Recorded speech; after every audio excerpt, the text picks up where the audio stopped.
If you work in a global company or you're a part of a remote team, you know that using video calls is one of the best ways to stay on track and connect with your team. However, as a non-native speaker of English, I bet that you have experienced the frustration of trying to understand the other side on Zoom, especially when the video is turned off.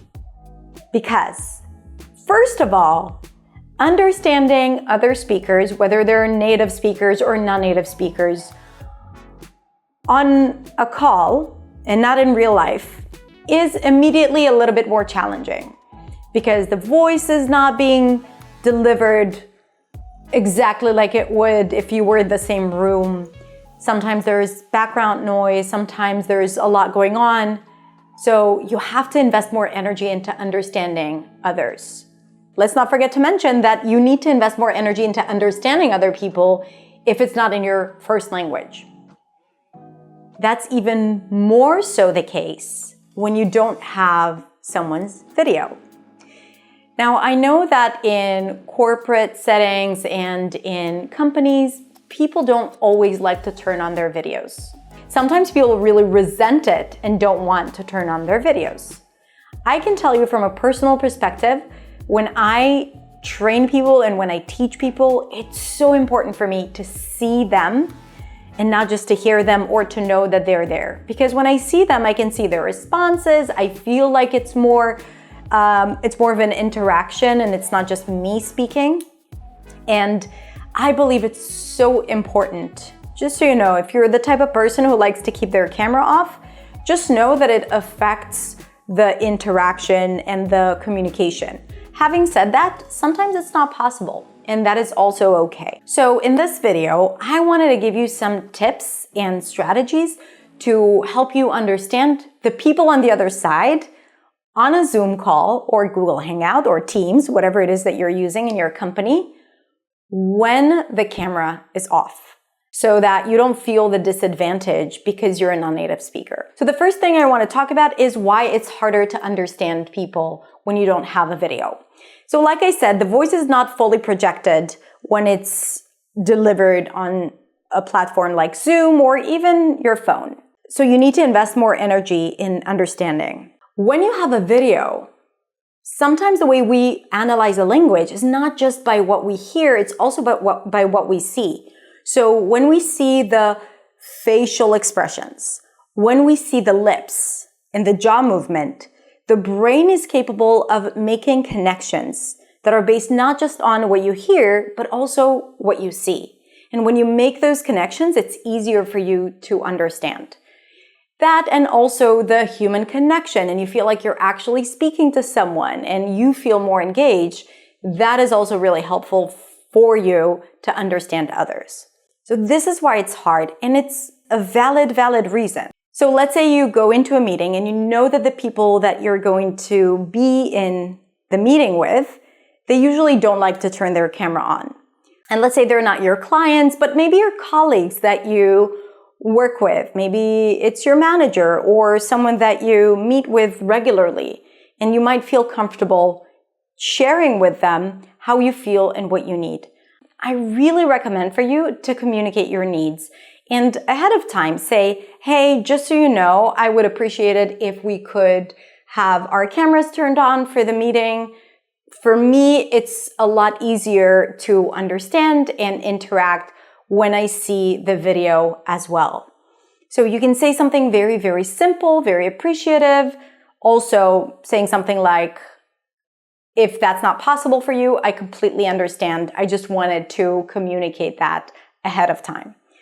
If I were the one on the other side reading this and turning the camera on would not be a problem, I would be very happy to make it easier for the other person to connect with me and to understand me. So I think there is no issue whatsoever if you're honest and open about it. And whatever they choose to do is fine, but you know that you communicated your needs to create better circumstances for yourself in the meeting.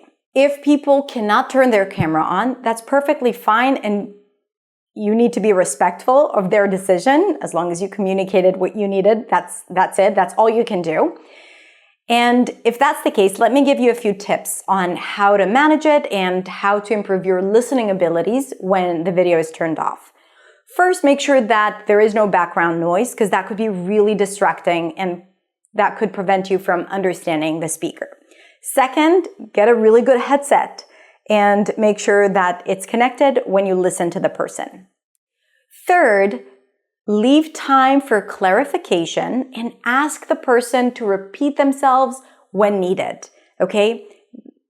Don't be shy to ask someone to repeat, and don't be afraid of asking someone to speak slower if needed. Because again, both of you in the meeting, or whoever is in the meeting, would like for it to be fully understood and well communicated, right? And every person needs to do their best. Another thing that you can do, you can turn on the captions. Sometimes you have live captions on Zoom or other apps. So that could be helpful if you see the words written while you listen to the other person. Another thing that you can do is to record the meeting and then come back to it and listen to it again so that you can clarify things that were not clear. This is a really good practice anyway, so don't feel like you're doing all this extra work just because, you couldn't see the other person.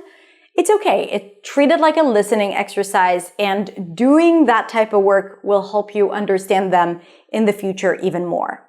Now, something that really helps me is to take notes. So whenever the other person is saying, I just write down keywords that I hear.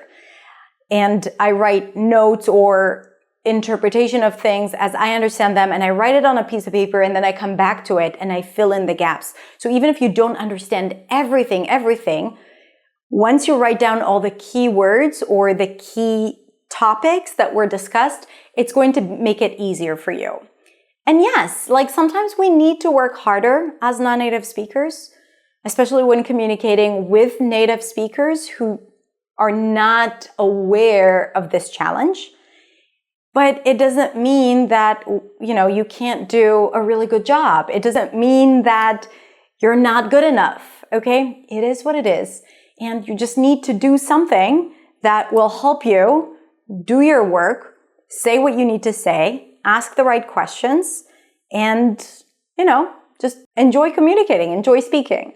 Now, if this is something that happens regularly, what you could do outside of the Zoom call is really train yourself to listen to people without captions, without subtitles. So radio, podcasts, just the audio of videos without looking at the video, and then just trying to understand different speakers, different rhythms, people speaking at different pace. So you actually train yourself to listen to people without seeing them speaking. Because again, that is a skill in and of itself. And you can improve that. And then when you go into a meeting without seeing someone, or when you go into a phone conversation where you definitely cannot have a video in front of you, then what you do outside of the conversation is going to be valuable and helpful for you to succeed in the conversation once you're in it. But if you don't do the work outside, it's going to be really hard to succeed in those situations, because then you're just in this survival mode of I just need to understand it right now. And you can't improve when this is your only experience listening to English without video or without seeing the person. I'm going to link some more videos and resources in the description for you to use if you want to improve your listening in English.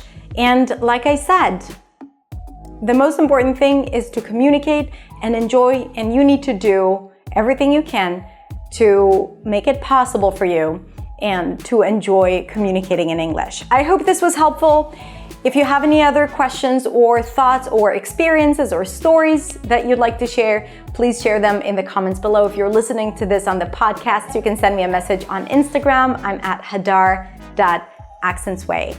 All right, beautiful people, have a great, great day, and I will see you next week on Zoom. In the next video.